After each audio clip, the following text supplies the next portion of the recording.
Hey guys, SoCal Val here. You are listening to the Hitting the Turnbuckle podcast.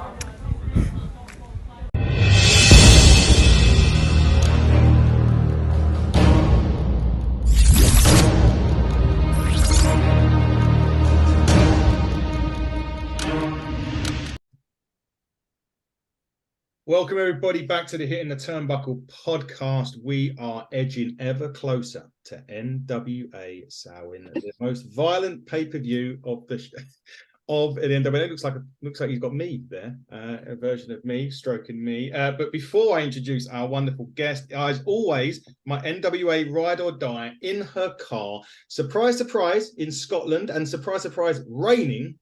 Fiona, hello again. Hello, nice to see you again. Has it been an hour? Yeah, it's that.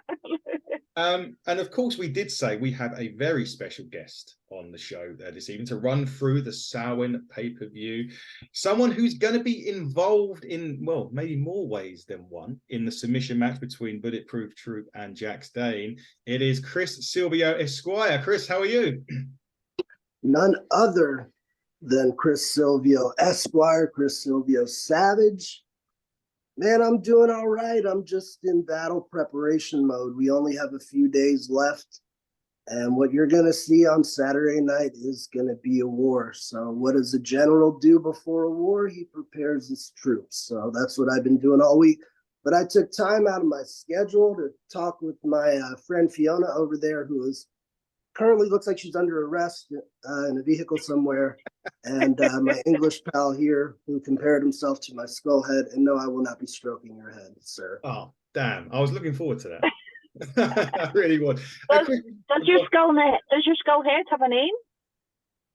Skullhead. Skullhead. Fair enough. Chris, before we get into the Samhain card, we just want to touch, because me and Fiona were talking about this season of Power has probably been one of the best seasons since it's returned, really. The production upgrade, everything's looking good. Potential TV deals that, well, it looks like it's all but confirmed, but not fully confirmed yet. Is this really been the step up ready for the NWA now, getting ready for that next level? Definitely. I agree with you guys on all accounts there. And if you've noticed, like, there's been consistency throughout the whole season. And if you notice one thing that keeps recurring in every episode, especially every episode that gets great reviews, is you notice that Chris Silvio tends to have a microphone in his hand. So I've been on the microphone nearly every episode. And oddly enough, you're not the first person that says, this is the best season of Power ever. Why do you think that is? You don't need a little skull head or a crystal ball to figure that one out. But yeah, it is the best season because I'm on it, because Troop's on it. And the production value looks great. Billy Trask, our director, is kick-ass. He's a fan of the Savages, listens to good music, smokes good dope. So he's a good brother. But yeah, man, best season ever, bar none. And you're welcome. I'm glad you've enjoyed it. We certainly did. Fee, it's certainly been the best that you've seen, Fee, and you've been watching longer than me. Yeah, well, obviously I've been here since the start of Power, so I kind of watched it evolve. Not going to lie, the start of this season, I was a little bit, I don't know about the entrances and things like that. It took me a couple of weeks. It's that whole change is different, but by probably about episode 3, I was like, no, this is it. And every single episode has been, without doubt, an absolute banger.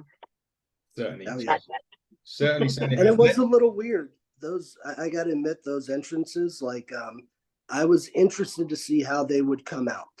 Because when we were doing them in the moment, it seemed foreign because I've been involved in wrestling since 2001 and I'd never done anything like that. So I'm like, how the hell is this going to look?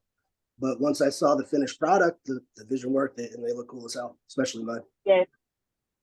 It did look good. I always visioned it to, if you remember, I don't know if you're a computer game player, Chris, but the old school, like old WWE game, like No Mercy, they used to have these little quick 3-second entrances, and then they used to be in the ring. I visioned it to that, and it took you a while, but I was a gamer, so I was cooked on that straight away. I didn't mind that. I thought that was actually good. Currently at Death Proof Dojo, I have on Dreamcast, ready at all times, Royal Rumble. On Super Nintendo, Royal Rumble. And I've got just about every retro game on stock in nearly every console available at the dojo. So I love retro games. They are brilliant. Go on, Craig. Yeah, I was going to say, if you've got all those consoles, how do you find time to train if you've got all these games to play? I'd be like, oh no. Well, it's called break times. Sure. Unfortunately, all work and no play makes Silvio a very dull boy. Yeah, and we don't want that. No. Definitely not. We're going to just really quickly run across the pre-show. We won't go into it too much because we'll get onto the main card. But the pre-show, Clearwater and the Country Gentlemen against Zion and the Outrunners will be one of the matches on the show. I've loved AJ and now Casey Kazana becoming the Country Gentleman and Jordan Clearwater. That should be a great match. I want to get your thoughts quickly on this one, Chris. Loser leaves NWA. Bradley Pierce, Rush Freeman with Rolando Freeman serving as special guest referee. It's going to be very interesting. We've seen that Rolando's been testing Rush through the season and it hasn't quite worked out for him. It really needs to work out for him on Saturday. I'm not going to lie. I've been super impressed with Brady Pierce recently. This season has been his strongest showing as a wrestler, as a promo.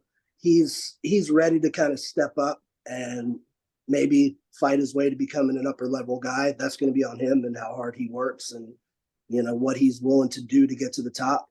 If you guys have had wrestlers on the show before, you know that they've probably told you at some point, sometimes you got to walk over people to get to where you want to go. And that's what he's trying to do. Fortunately, he's a nice kid, but Freeman is leaving town. Freeman's leaving, Fee. There you go. We actually had. There you go. We heard it here first. We heard it here first. We had EC3 on the show, and he said exactly the same thing as what you just said there, Chris. Smart man, EC3. Smart man, very smart man. He is the overman for a reason because he's overman. If he needs an attorney. Never mind. Let's keep going. We find out. There is going to be a four-way match to determine the number one contender for the women's world title. Samantha Starr, Missa Kay, Tiffany Neves, and Celeste will be competing in that.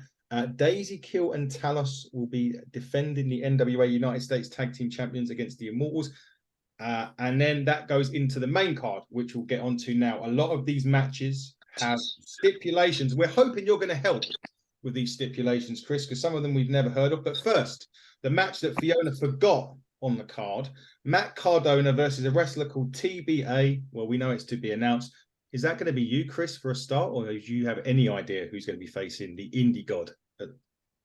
Cardona and I are buds, so I can't foresee him really wanting any of this smoke or any of these guns or any of my combat sports prowess.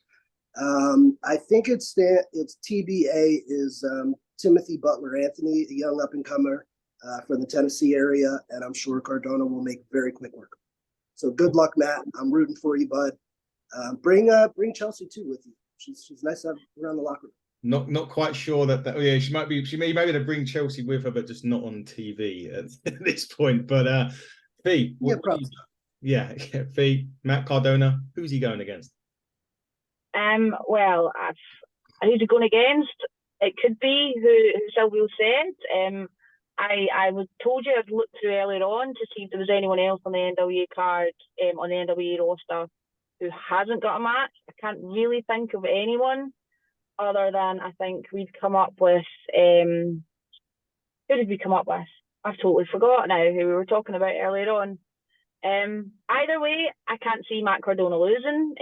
The guy is an indie god by name and an indie god by nature, so I can't see him losing, whoever it is he's up against. I'm still sticking with CM Punk. Just because he's a free agent. It could be someone that NWA's bringing in. We don't know. This is your show. This is your show. Yeah. Not mine. So you're saying there's a possibility CM Punk might be there at the pay-per-view? He's a free agent. Anything can happen, right? I don't know. So you're saying that you are saying if people buy the pay-per-view, there's a chance, even a small one, CM Punk might fight Matt Cardona. Could be. Shit. Absolutely. Could be. I think they should buy the PPV for the match, some of these matches alone, because some of them we don't even know what we're going to experience. And the next match on the list is exactly that. The Devil's Last Dance Ultimate Hardcore War. The host for the evening, James Mitchell, is involved in this. Judas, Max the Impaler, Alex Misery, and Magic Inc., with obviously CJ and Father James Mitchell, against our good friend, Sal the Pal, Gags the Gimp, Koa, and Magnum Muscle. What is, Chris, what is an ultimate hardcore war or Devil's Last Dance hardcore war, and who is going to come out on top on this one? Well, one, I'm glad to see my dear friend, and he's actually a mentor of mine, James Mitchell, hosting the event. Who better to have? Have you guys seen our, right? Yeah, absolutely. I know, Fiona, you've been watching for a while. I'm sure you've seen our Team Wars matches in the past. Hardcore Team Wars. So from what I understand, this match is going to be similar rules, kind of set up Team War style. Anything goes, and it's the Devil's Dance because the devil himself, the minister's in there. It's Halloween. We are crazy for Halloween in America, and it's just going to be a crazy affair of people beating the hell out of each other with whatever they can find. And I want to see it.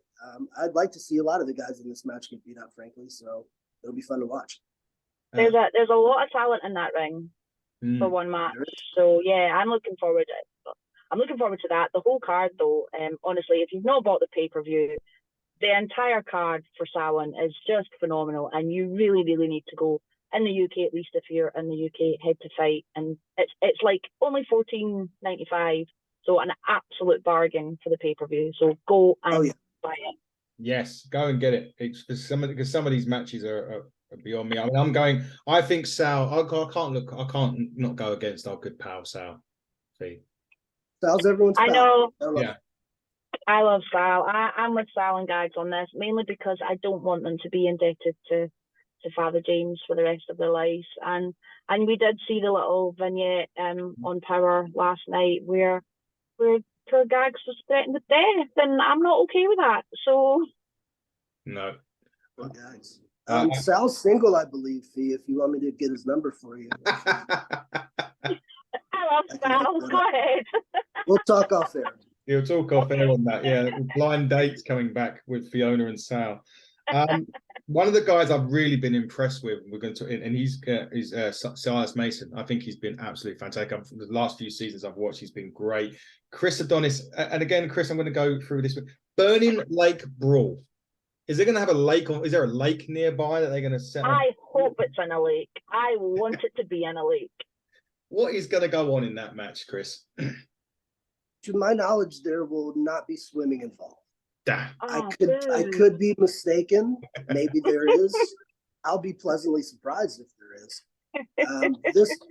This one's a hard one to call. Adonis is really, really good and is a staple of NWA. And like as Adonis, progresses in his career, he becomes more of a complete wrestler every year. Like if you look back at his work from his WWE days till now, you could just see his evolution into being a main event guy. And Silas is a younger talent who's trying everything in his power to prove that he is a main event guy, wants to be the guy that holds the 10 pounds of gold. And he takes this stuff real seriously. You see his stuff in the ring and you like it because he works hard. But also behind the scenes, he really works hard on his body, his physique, and training. I was one of 3 different coaches he had. He had a fitness coach, I was his nutrition coach, and Dr. Thomas his wrestling coach. So he put it all together to get the physique he has now to be that main event guy. So it's pretty much like the current versus the future. It's hard. It's really hard to call a winner, but I have a closer relationship with him. I love you, Chris, but I got to go with Silas. Oh, Pete, is it going to be is it Sexy Jesus's time? I would like to say it was, but I'm with Chris. I actually can't see past Silas. I've spoken about him this whole season. He is the epitome of old school NWA for me. He is a traditional NWA style wrestler for me.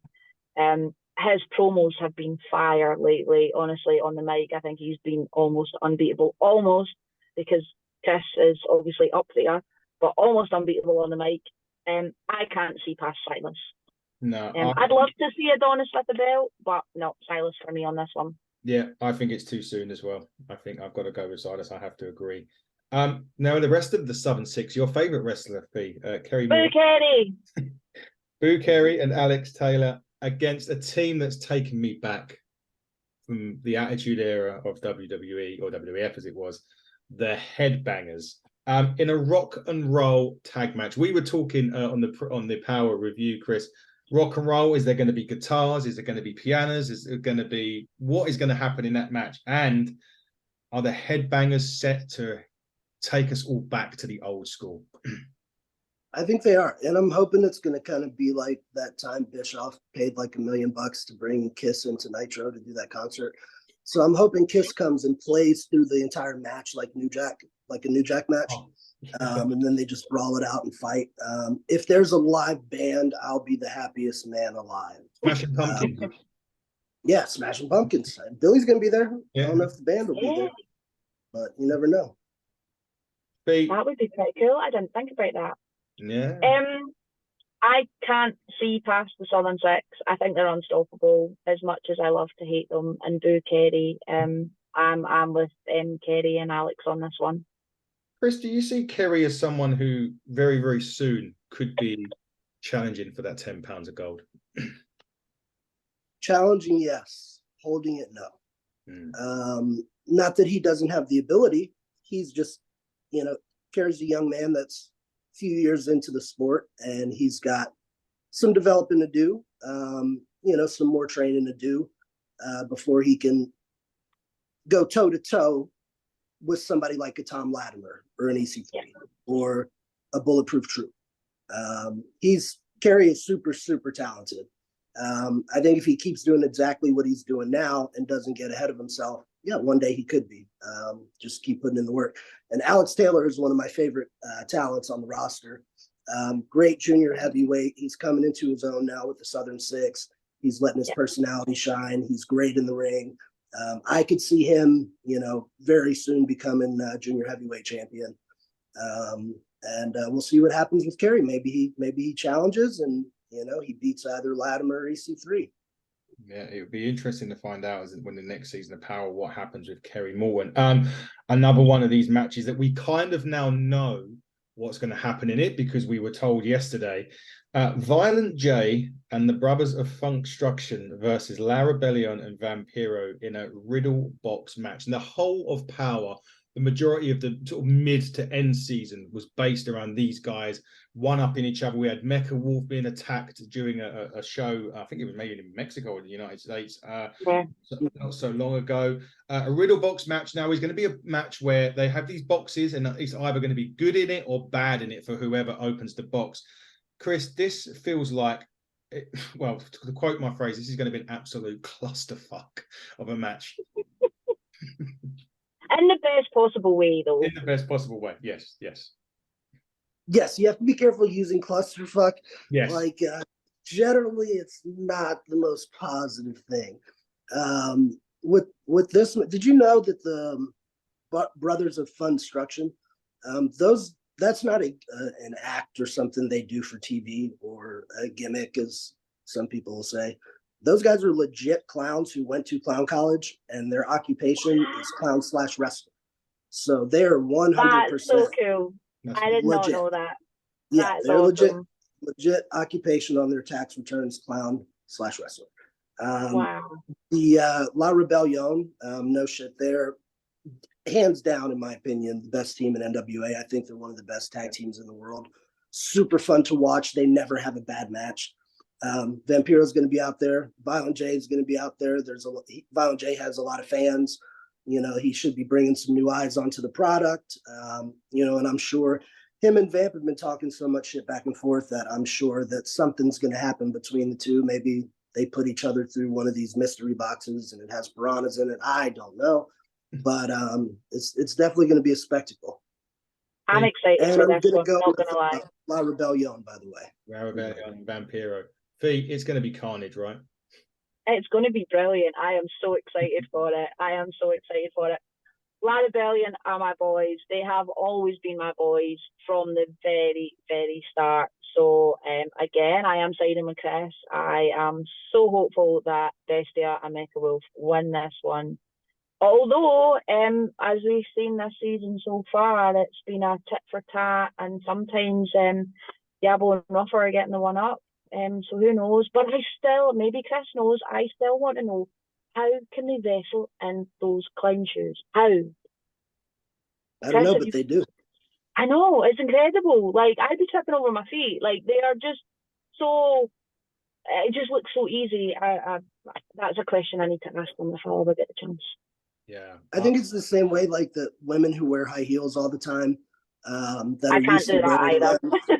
They can, like a valet that wears high heels all the time in life. She can go down to the ring in high heels. She can fall in high heels. That's their occupation, man. They're used to it. Shit, they probably walk around the house in them. I don't go over their house, and I'm not trying to, but they might. They might. I wouldn't be. I mean, I'm looking forward to this match. I just think it's going to be an absolute chaos, and I can't wait. Who have you got? Oh, sorry, I'm going with the Clowns. I love the Clowns. I'm sorry. I've got to go with Violent J and the Clowns. I have to go against you guys on this one. This one is going to really test because we're now onto the submission match. Chris, it's easy for us to say who's going to win this. You're going to go with your boy Troop. Savages, they finished. You had a big issue with Jax for not putting down Tim Storm when he was down. He was there for the kill. He was ready to go. Jax, out of respect and his friendship with Tim, didn't pull the trigger, as you kind of put it, so to speak. Jax is gonna have to pull the trigger to have any chance of making Troop tap out in this, right? True story. Do you know why Troop is called Bulletproof Troop? No, go for it. No. In Troop's MMA days, what he was known for was being able to take an ungodly amount of punishment. There's a poster that I love with Troop on it with blood covering his entire face.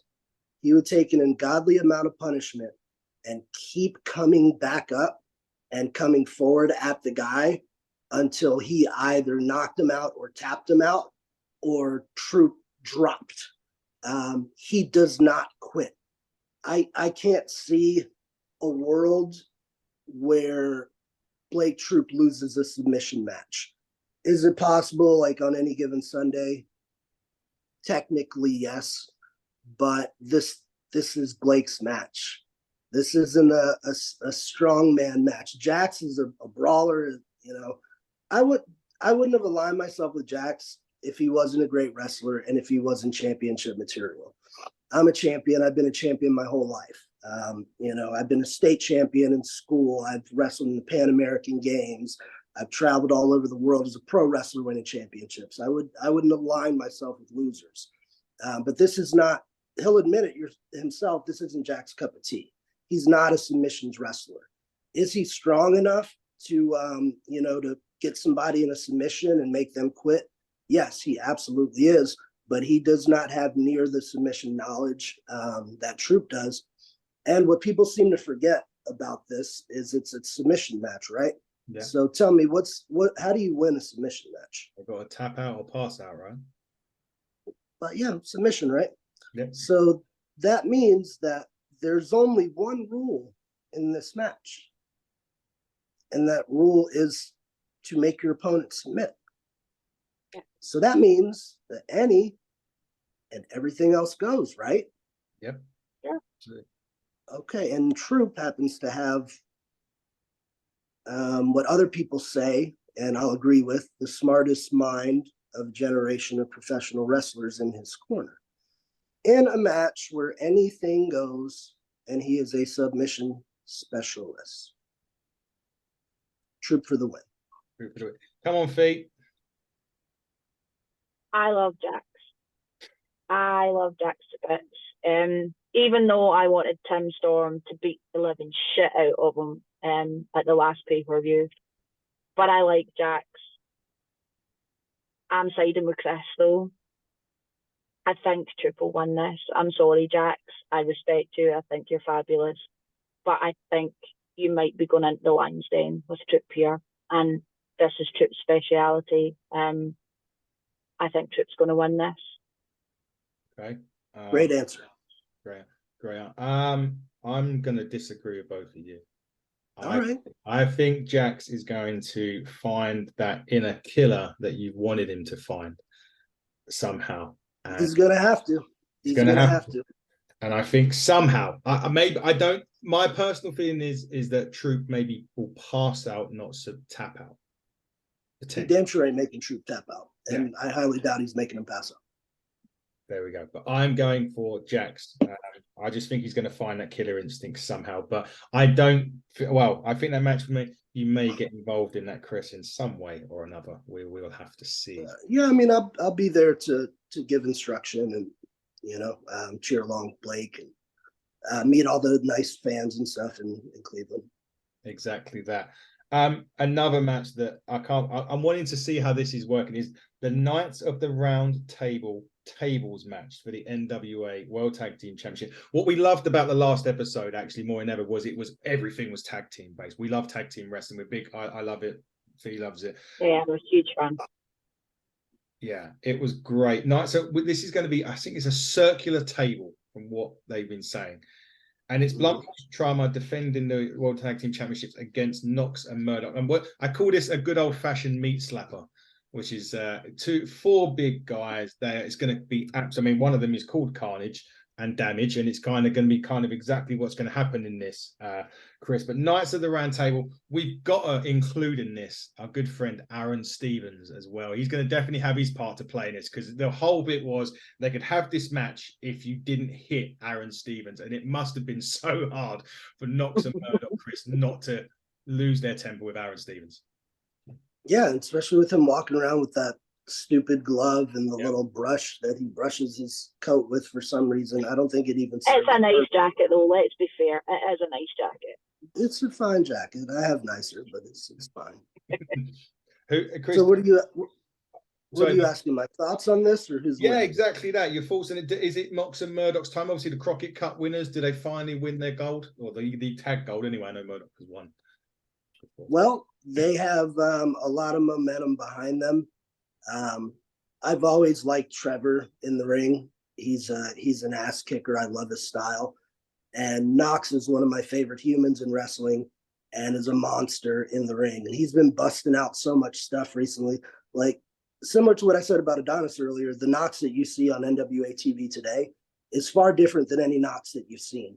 I mean, this dude recently did a flip dive off of the top rope onto the ground, and I was running away from it to not get hurt and still somehow got kicked.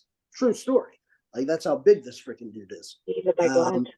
Yeah, and I will say this. I've been through many standard tables in my career, the normal wood tables with four legs. And those are painful enough. If you've ever just like knocked on like a round table, like in an office setting or something, those sons of bitches hurt. They're pretty solid. Yeah, thank God these guys are all gigantic. Because I think if like Knox threw me as hard as he could through that, I probably wouldn't go through it. I'd just bounce off and fly somewhere into outer space probably. So I really just want to see how they actually put each other through these tables. I really like Blunt Force Trauma. Both members I think are incredible. But momentum, just if I was a betting man, I wouldn't bet against Knox and Murdoch in this one. Hey. I desperately want Knox and Murdoch to win this one, purely to shut Aaron Stevens up for a while, because that would be really funny. But I know I love Knox and Murdoch. We talked about it on the podcast for Power. As a tag team, I think they are pretty formidable. I love watching them work. Again, we spoke about I love tag wrestling, but I like watching bigger people tag wrestle. The flippy stuff's great, but I prefer seeing four big guys, and I prefer seeing bigger tag teams. And you don't really get much bigger than Knox and Murdoch. So I am team Trevor and Mike. Yeah, I agree with that, and I think Stevens is going to end up going through that table somehow. I hope so. And I hope his little brush goes through the damn table with him. Sure it will. We're going to go. One of the guys that I love, and he keeps looking more. I've said this just literally on the last show, the last Power that we reviewed. He looks more and more like his dad every time I see him. Kobe Carino against Joe Alonzo for the NWA Junior Heavyweight title in a pillar to post match. Again, another one of these match types, Chris. Hopefully you can enlighten us. Obviously, Kobe's defending the title in this. I think Kobe Carino is absolutely outstanding. I really am looking forward to see how in the next sort of 2 to 3 years, how successful he's going to be, because he seems to have everything there. Obviously, he's got a great experience from his dad as Steve. But this is the match that I think I'm going to put up there as one of the matches, Chris, that I think is going to steal the show Saturday. It definitely can. Colby Carino's the real deal. I've been saying that for the last 2 years on social media. He's definitely the future of NWA and going to be a large part of the future of pro wrestling in general. That dude is wrestling's just ingrained in him. Like, I don't want to say like it's in his blood, because obviously he's second generation, but it's ingrained in his brain. You only have to show Colby how to do something once and he's got it. You only have to correct something that he does. Like if he's screwed something up, or like, maybe he doesn't apply a hold with the right pressure, and I say to him, hey, Colby, just adjust and do this one time, and he's got it right. Like his wrestling IQ is crazy high. Alonzo's a newcomer. I think he's got a lot of raw potential. He needs some more developing. I don't think he's at Colby's level yet. So this is his chance to prove to me and the rest of the world that, I came out here and said Colby's the future NWA, future of pro wrestling. So this is Alonzo's chance to say, fuck you, Silvio, I'm the future. So I hope he comes out and does that. And pillar to post, just my knowledge of wrestling vernacular is going to mean Colby whooping his ass pillar to post. And maybe George will return that favor and do the same to Colby. But of course, I'm going with Carino for the win. And after he does win this, he knows I've talked about it. Many, many, many fans have talked about it. Silvio versus Carino, Junior Heavyweight Championship. So, Colby, hold on to that belt and put your money where your mouth is, my friend. Oh, I'd be so down for that. Yeah, me too. Fee, I gather you're going for Colby as well? I am absolutely going for Colby. I have not hidden the fact that I was delighted to see him back after he disappeared for a little while. I love watching him wrestle. He's super talented, super exciting to watch. Joe Alonzo talks a good game. Again, I will give props where it's due. His social media game is strong. His promo game is strong, but he needs to put his hi pal. He needs to put his money where his mouth is, I think, and I can't see him beating Colby. No, I can't either. So this is my associate Aries. You heard you guys talking wrestling. And yeah. to advise me. It's a change. It's normally my cat that's on the podcast, so it makes a nice change to a different one. It is normally your cat. We're going to do 2 matches in quick succession now, because I think, and Fiona, we've said this before, there's only 2 companies in America that I think showcase the women the right way. Not the right way, but in more consistent with the storylines, giving them time, just giving them meaningful stuff to do. And it's Impact or TNA and the NWA that do that. The others, they do very much like this. It's up here, then it's down here. The NWA do it absolutely brilliantly. And we've said this on many occasions. So we're going to go through it, because although pretty much one of them is all in a group. We've got Pretty Empowered, which will be Kylie and Ella versus Markova and Rising for the NWA Women's Tag Champions. Markova and Rising, a new team. Markova's had a lot of opportunities for the women's world title, obviously against Camille, which she was unsuccessful in, but now puts together with Taylor Rising. But now we can't throw out the wild card of Roxy after this week, coming out at the end of the match on Power. Thea, we're going to you first on this. Is it too early for these girls to lose their titles? I would say so. I think they're due a fairly decent run. They've only had the belts a couple of months. Although I'm not going to lie, Markova is a formidable opponent, but I haven't seen enough of Taylor Rising to know just how good she is. I don't know if they've had enough time together to gel to really be a proper team. It's just kind of like 2 singles wrestlers at the moment who have come together. I don't know what they've been doing in between tapings and stuff, so they may be training every day together. I have no idea. But Ella and Kylie together, they are the mean girls of wrestling, pretty empowered, and I can't see past them at all. I think they'll be holding on to those belts for a good little while yet. Chris, is that something you agree with? Obviously, the statement about the NWA and how they showcase the women, and also in this match, is it going to be a case of the experienced tag team should prevail over sort of two new team, really, two single women put together? Yes, I will definitely agree that above most wrestling shows, we put more consistent emphasis on women's wrestling and produce more consistently quality women's matches. I can't count the number of women's matches that, I'm standing at Gorilla and they come back through the curtain and I'm just like, Jesus, girls, you killed it. And they go out there with the point to prove. So I love our women's division and I totally agree with that statement. I don't know why I got to play contrarian here. I love Pretty Empowered, and I'm a huge fan of Ella Envy. Huge fan of Kenzie. The other two ladies are proving themselves. They're a bit younger, less experienced. But I've been singing Markova's praises for years now. So I'm going to be the contrarian here and say they get the surprise win, Markova and Taylor Rice. I think Roxy's going to get involved in this, and we just mentioned it on the podcast that we just done. I think Roxy may cost them the titles on this one. I don't want them to lose, but I think that they may well end up losing this one now. After that on Power, so it had me with a firm decision until this week, and that's what another thing NWA does. It keeps you guessing until the pay-per-view itself. We'll go on to the Women's World Championship now. Kenzie Page's second defense, because she defended her title. I think it was on the opening weekend of the NWA season after winning it from Camille. She goes against Ruthie J. This one should, again, when we talk about the women's matches, and this is a women's showcase, Chris, this is going to be a match that could well be up there with the Camille Kenzie Page, or even some of the Camille Markova matches. Obviously, given the time that the NWA put in, these two could really tear the house down. It could.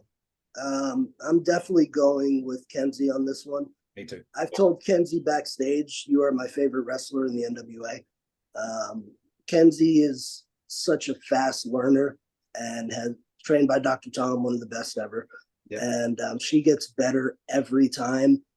Ruthie's a young talent who I was not familiar with prior to coming into NWA. But she's done a really, really good job since she's been here. I'll just come out and say it. She ain't at Kenzie Page's level. So I can't see her getting past Kenzie. I'm hoping that she steps up and whoops some ass, and makes it competitive. Maybe it'll come down to overtime in regular sports talk. But Kenzie all the way up. Yeah, Fee, we're going to go for last here, Fee. Kenzie, absolutely Kenzie for me, without doubt. For such a young woman, she's just ridiculously talented, and she's got that mean streak that I think that serves her well, basically. So yeah, Kenzie for me all the way. Hard to believe she's only 21 and doing what she's doing. It's crazy. Main event now of Samhain, which is going to, I think, well, this is going to be another absolute brilliant. No limits match, no rules, obviously, as most of these matches are, for the £10 of gold. EC3, Tom Latimer. Tom, Lucky 7, decided he's going to go for it. He's got his insurance policy. Now, we all know how well that worked out for Nick Aldis in some cases when he was there. Fee, I'm going to come to you first. EC3 doesn't drop this soon, does he? I'd like to think he did, or he will this weekend. Oh. I am a huge Tom Latimer fan. Huge Tom Latimer fan. Tom's worked his butt off over the last couple of years. He's super talented, and he works so hard. I feel like all the work that he's put in, particularly lately, it would suck for him to walk away with no belt. I think the only concern I've got is Camille actually being in his corner. I'm not entirely sure that Camille won't get involved and potentially cost him the match. While I think EC3 probably will retain, my heart wants Tom to win it. My heart wants Tom to get the World Heavyweight Championship. So I'm with Tom. There we go. Chris, this match, again, we talk about how good every match is going to be because this card is absolutely loaded with talent. But Tom Latimer, for me, is one of the... I've seen his career from TNA and back over to now into NWA. And he's just getting better and better and better. I agree. You know why this is a great match? Why this is going to be a great match? It's because when you have two guys in a main event match that you cannot say with all certainty that this person is going to win or that person is going to win. That is a match that you have to tune into to watch and see who is going to win. It reminds me almost like I remember as a child watching, I'm sure you guys will appreciate this one, Brett and Davey in England. Yeah. And that was one of those matches where there's no way Brett's going to lose. But shit, Davey's not going to lose in England. So this one, man, Tom's a friend of mine for years. Tom Latimer has earned everything he's gotten in this business. He's earned the right to be considered for a NWA title championship. He's a world champion in my eyes, but so is EC3. I've been, I met EC3 for the first time at Impact's maybe 2017-ish. And then, I saw that in EC3. This guy is going to be the man one day. So it's so hard to call. My heart says Latimer. My brain says I have no effing clue. I'm just going to wish Tom good luck and say Tom's my choice. But you did mention something about Camille, and I do want to point this out. And not to, sound like a conspiracy theorist or anything. Camille had a great run and a great rise in NWA. She aligned herself with Strictly Business, and she was on the outside. She was the outside enforcer, right? And Strictly Business, they had the world championships, tag team championships, all that stuff.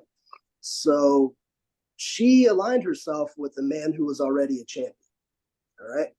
Then she became a champion and held the women's title for 800 days or whatever she did. Now, out of nowhere, after she's proven to the world she's a great wrestler, she's going back to being an insurance policy outside of the ring. Who's the current champion? EC3. Her whole career has been about putting herself in the best possible situation for her to receive success. So I'm not saying she's playing Tom, but sometimes in wrestling, we think more about money than we do friends and relationships. So I'm just saying, keep that in the back of your head. You never know. That didn't even cross my mind. Like, There you go. wow. I've got to go with EC3. I've got to go with EC3. Again, I'm kind of with you guys. Heart says Latimer. My head says no effing clue, but something's telling me EC3's keeping the £10 of gold, at least on this occasion anyway. It's going to be, well, they said it's going to be the most violent pay-per-view. I don't think it's going to disappoint in that sense. It will not. It will not. I can assure you it will be the most violent pay-per-view, probably of the year of any company. Indeed. Before go on, if you're in the UK, go on to Fight TV, $14.95. I purchased it. Fees purchased it. Absolute bargain. Go and do that. Honestly, for 15 matches, $14.95 is less than £1 a match. Like, why would you not buy it? Exactly. And the card's phenomenal, so I'll buy it. Go ahead and do it, and we'll be reviewing it before I fly off to Madrid. So I'm looking forward to that. But before we go, Chris, why don't you tell guys about your dojo, about what's going on, any appearances you've got coming up, how they can get hold of you on socials, and then fee you can go after. Yes. Going on, I will be in Cleveland, obviously, this weekend for the pay-per-view with my boy Bulletproof Troop, who is fighting out of Death Proof Dojo in Tampa Bay, Florida, the premier pro wrestling and combat sports training center in America. We produce wrestling badasses and wrestling superstars. So if you want to become a legit badass and learn everything about the pro wrestling business and make it a career, you can contact the Death Proof Dojo pages on your social medias at Death Proof Dojo. You can find myself at the Chris Silvio on all your social medias. From there, I'll be in Nashville on the 4th for TV tapings, Sarasota on the 18th, And that's all that comes to the top of my head, but I'll keep you guys informed as they come. But come on out to the dojo if you want a world-class education and you don't want to just be, somebody who has some matches and goes on about their life and does something else when the career they really want is pro wrestling. My main goal, as well as Coach Victor, is to set people up in a position to where they can do this as an occupation for a living, which a lot of wrestlers struggle to do. So we want to provide that opportunity to teach people how to do that. There we go. Fee, We do. I know, Fee, you've got one of the busiest diaries in the world coming up. So please enlighten us. So I'm just off the back of a crazy weekend, but where are we? Wednesday. So tomorrow I am actually doing something quite exciting. I am working with Impact tomorrow in Glasgow at their house show in Glasgow, which is now no longer a house show and being taped for TV. So I'll be there on Thursday at the O2. On Friday, it is Premier British Wrestling's annual Maximum Impact show in Greenock, which I have the pleasure of emceeing. We have an absolutely stacked card for that. And our annual King of Cruisers 6-man is going ahead that night. So Ray Barani's going in as champ. Whether he walks out as champ again this year, we will soon find out. I have a weekend off, and then on the 14th of November, I'm with Main Event Entertainment. And then I'm just trying to think. I think I might have another week or two off. And then December picks up again. It gets pretty busy in December. We've got British Championship Wrestling, No Blood, No Sympathy weekend. We've got some more Premier British Wrestling. We've got some Pro Wrestling Scotland. That's the 8th and 9th of December. James Storm's coming over for that. So really excited to see him again. So much stuff. But as the weeks go on, I will keep you all updated. So. And you've got two Inside the Rope shows. Oh my God, how did I forget them? Yeah, so we've got, that's terrible. Sorry, Kenny. So we've got an Inside the Rope show on the 29th of November in Glasgow with Scotty 240. And that's just a little one-off show because he will be at the British Championship Wrestling shows on the 1st and 2nd. And then the 10th, 11th and 12th, we are in Glasgow, Manchester and London with none other than the Godfather and Papa Shango, which is going to be incredible. If you have got meet and greet tickets for that, congratulations, because I think they're all sold out. So you will get your Papa Shango meet and greet and your photo with him before the show. We'll do the show and then you'll get the Godfather at the end. I'm really, really looking forward to that one. So that's the 10th, 11th and 12th of December. So there's still general tickets available from itrtix.com for that one. There you go. And then for me, well, this Saturday, I've been invited down to RCWA for their Halloween show. They do have a coffin match. What a surprise. Between Warren Banks and Kenny Six. Sunday, we have been given a press pass to the Impact show, the TNA now, we might as well say Impact show in Coventry. So my colleague Andy's going up to that. I'm off to Madrid. Not that I've said it enough next week. So I'm going to have a free week. Then we're going to be going to Ignite, our spiritual home, on the 12th of November, where our title, the Turnbuckle Championship, will be defended for the first time. The current champion, Smashing Mike, will go against Chris Ridgway for a match. So he'll be defending his title for the first time there. There's a stacked card there. I won't go through it all. We're still working on our major. I wrestled him once, by the way. Ridgway. He's really phenomenal. He's so talented. Yes, it's going to be a big test for our champion. There's going to be a lot of other great matches on that card as well. Still working on our big guest for the end of the year, Fiona. That is in your capable hands currently, and we won't go any further than that. But guys, we want to thank Chris for his time for this. It's been great to talk some NWA with Chris, one of the guys there, and good luck on Saturday. And we'll see if you get the result that you're looking for with Bulletproof Troop. Fee, we will be back soon when the NWA Sunday.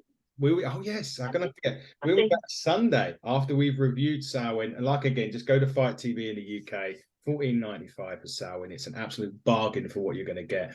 And this has been the Hitting the Turnbuckle podcast. He has been Chris Silvio Esquire. She has been the great, the lovely, the amazing Fiona Lochran. That has been me over there, where Chris is rubbing. And I have been obviously your host, Adam Cousins. Until next time, everybody, buckle down and stay safe.